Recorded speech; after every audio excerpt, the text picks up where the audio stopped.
Bonjour, bienvenue à la distillerie des 400 coups. Donc là, ça va être la rentrée. On va avoir le temps de faire des vidéos pour vous expliquer un peu plus notre travail.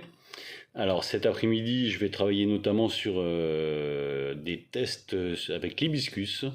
C'est mon quatrième test avec différents dosages, différents temps de macération. Donc là, on a tiré les conclusions des trois premiers tests, bien dégustés. Et puis, on va vous montrer un petit peu comment ça se passe. Donc là, j'ai préparé 1 litre d'alcool, donc c'est de l'alcool de blé, de l'alcool pur. Donc j'ai dilué à 45 degrés et on va partir sur une macération de 6 jours. Donc pour ça, on va déjà utiliser de l'hibiscus séché qu'on va mettre dedans. Donc il est déjà en petits morceaux. Voilà. Ensuite, nous allons utiliser, donc ça va être un mélange d'hibiscus et de romarin. Donc là, on a 20 grammes d'hibiscus. J'ai déjà fait des tests avec 40 grammes, 50 grammes.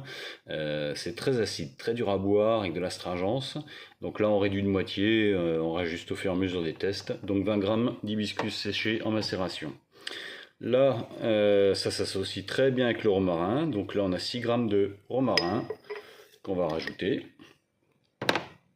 Ensuite, de l'écorce de la racine d'angélique, 2,5 grammes de racine d'angélique qui va permettre d'amener un petit côté boisé et puis de stabiliser les arômes après de l'alcool.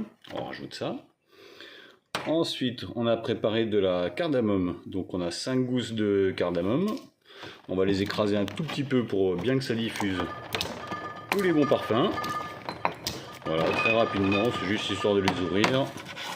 Donc 5 gousses de cardamome qui représentent à peu près 1 gramme. Et ensuite 2 grammes de baies de genièvre. Donc ça fait 5 baies de genièvre à peu près. Pareil, on les écrase un tout petit peu. Ça va ramener un petit peu de douceur, rectifier un petit peu l'acidité aussi.